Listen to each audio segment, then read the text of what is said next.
Good morning, everyone. I'm just going to wait so that we can get the participants joining, and then I will get started shortly.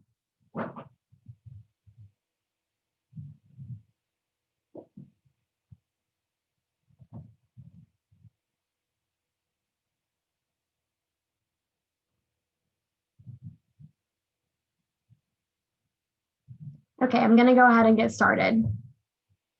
Thank you for joining today for our webinar on our spring checklist for setup. My name is Jill DeFranco, and I'm on the training and support team. I'm going to walk through some of the different steps for setup, and then if there's any, feel free to put them in the Q&A, and I'll go on and answer them in the end. I will mention that this is being recorded and will be posted for your reference later on. So I'm already in my instructor teach account, and the easiest way to come and start to look at the checklist is if you click on your home tab, right here it says section setup checklist. So if we go ahead and click on that, it actually drops down a full checklist, and that's kind of what I'm just going to go through quickly today. And again, if you have any questions, I'll answer them at the end. So first and foremost, you definitely want to set up your Teach account. For those of you who do not know, that's what I'm in right now. And in here, you go to teach.hawkslearning.com. It was really just created to streamline the process. You don't have to log into two separate locations anymore to go to your instructor or student dashboard. They're all here in one place. So you definitely want to get that set up for your convenience. And then also obviously setting up your sections. So to do that, you go to Tools, Manage Sections. And then from here, you can see old sections. We did make a new addition to this where you can just select these.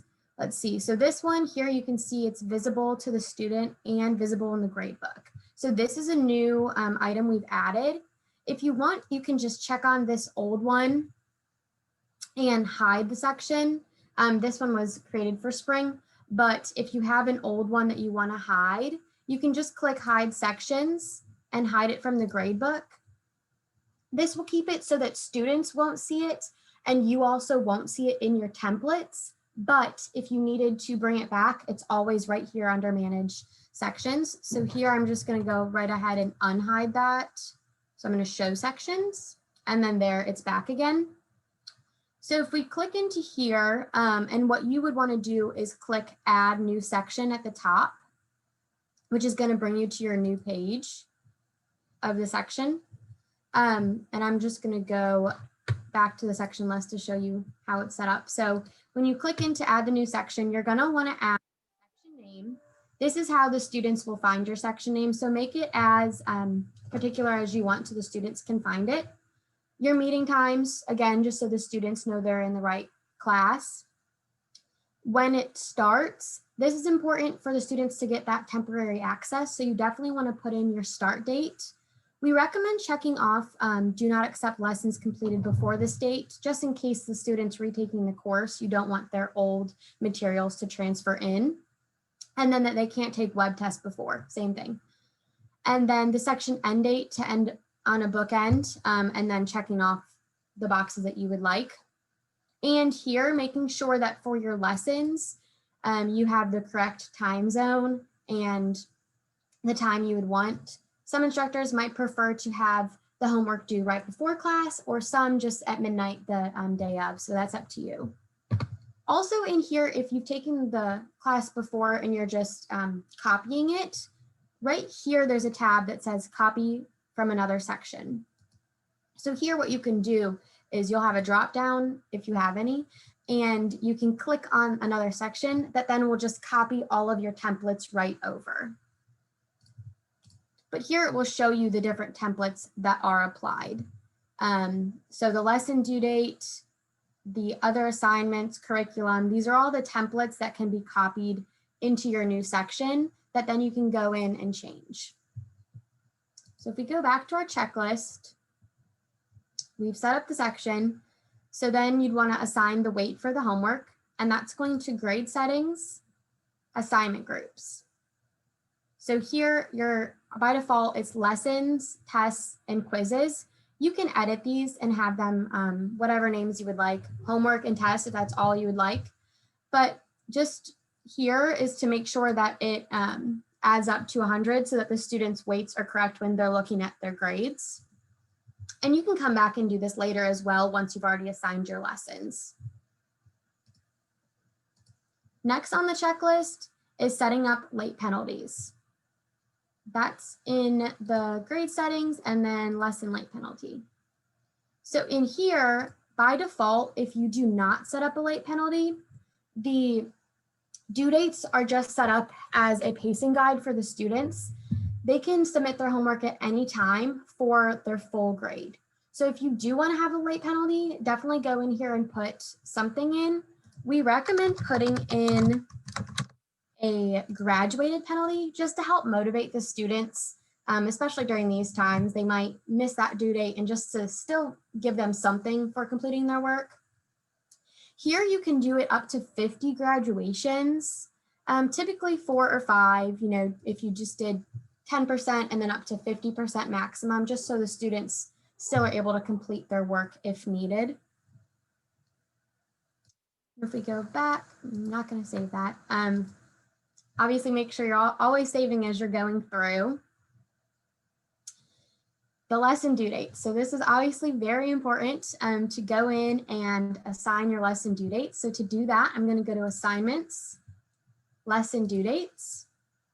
And in here, I already have my master template for the homework. You might have default, or you might have the one from the past. So here's a good one to show you. The dates are from 2018. I'm, opening this new section. I haven't taught in a couple of years. What you can actually do in here is click this Shift Multiple Due Dates button, which will then open up these steps. So here I can see the first due date was actually in 2018. You go back there really quick.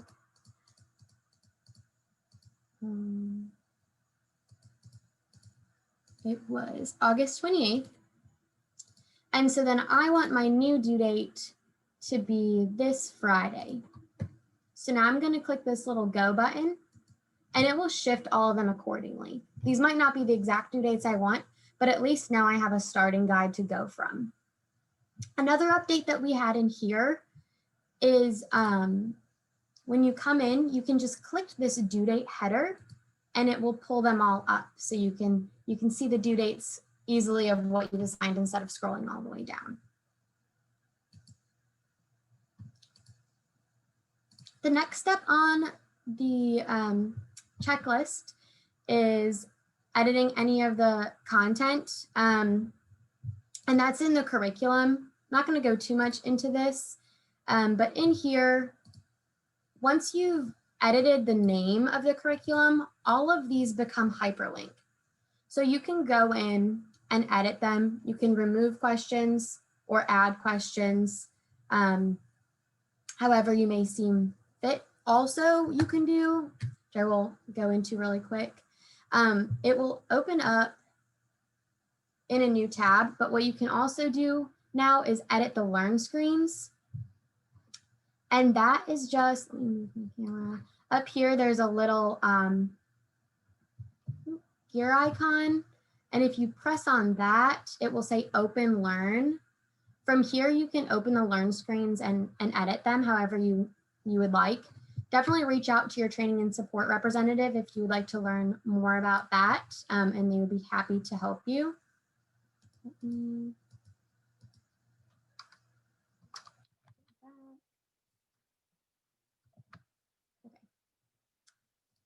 So let's see what's next on the checklist. Next would be setting up your tests and quizzes. Again, if you're coming into the new course, you definitely want to make sure all your due dates are switched over. One key thing that I usually do is go into assignments and then go to the student to-do list, because in here you can clearly see what the due dates are. So here I can see test 1 is 2016, so I definitely want to move that ahead. This is the to-do list that the students will be seeing. If you wanted to edit this, you can as well, and organize it with different headers, but this is just an easy way to make sure and check yourself off that you've moved all the due dates in. So if we go to assignments, web tests, we can then come in here and change any of the due dates. Go to one that was assigned. So I'm going to go to the test one. I'm just going to check it off and then click on this general settings. In here, you can then change the date to whatever you would like. And then just make sure, I won't change it too much, make sure you save it. And then you can toggle right here to the next test that you would like to change. So from here, you can just go from test to test, change the due dates, and then save them. You can also go to different settings and do all your editing and customizing for tests within here.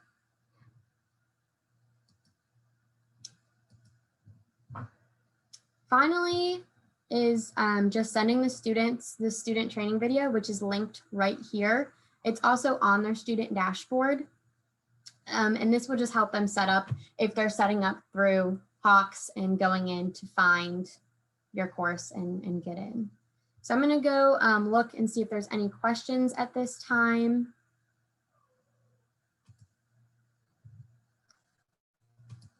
Doesn't seem like there were any in particular. Another thing that I might want to point out while you're setting up your course is if you go to reports from your course last semester and go to this assignment reviewer, you can actually go through your lessons. Oh, I've hidden them. But if you go through your lessons, you can get a lot of really great student information from different lessons as you're customizing your curriculum. If there were certain questions that a lot of the class got incorrect, maybe you'd want to spend more time focusing on those questions or remove those questions altogether. So this is just a good place to come and look through the student information from previous semesters. But are there any questions while I'm here? The Q&A should be at the bottom of the Zoom. And again, the checklist is just going home, section setup checklist, and it just kind of walks you through it. As another reminder, if you want something with a little more information, if you go to help and then instructor resources, it will open up in a new tab. And then there's this handy instructor toolkit. This also has a lot of great information. There's also another checklist in here. There's different screenshots. Really a lot of those frequently asked questions are all located within here. But you can always reach out to your training and support representative or call us, and we're always happy to help. So here's another checklist. It's a little longer and in depth.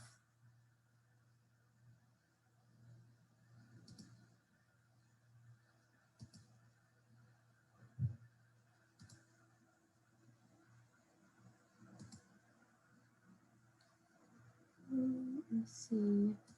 I see someone raise their hand. The Q&A should be open at the bottom to put in any questions you may have.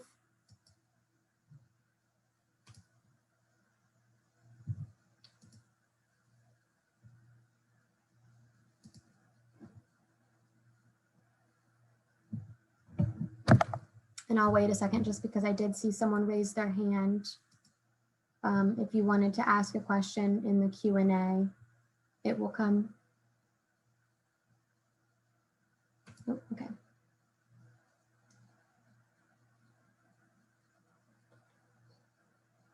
The question was that the last 2 semesters, the tests were copied over with the due dates.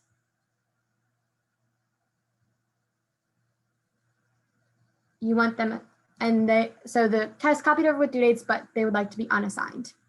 Okay, that's a great question. So let me go back to the other tab. So if you want them unassigned, you can go to assignments web tests.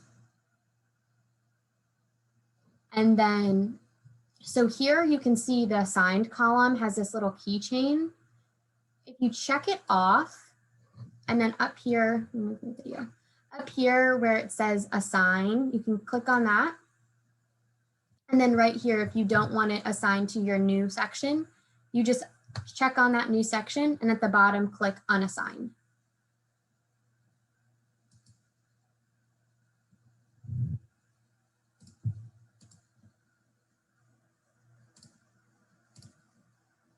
Are there any other questions about web tests or anything as we're starting up?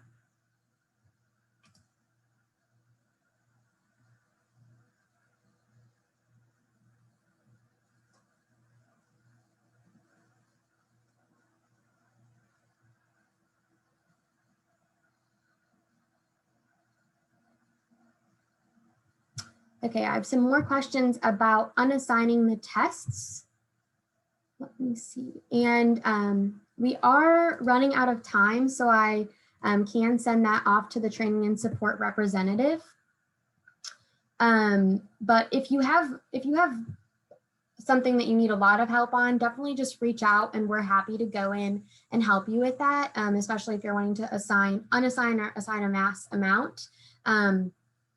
We're happy to connect with you and go over it. So I will send off some of these questions because we are running out of time and we have the next slot coming. But thank you so much for joining me today.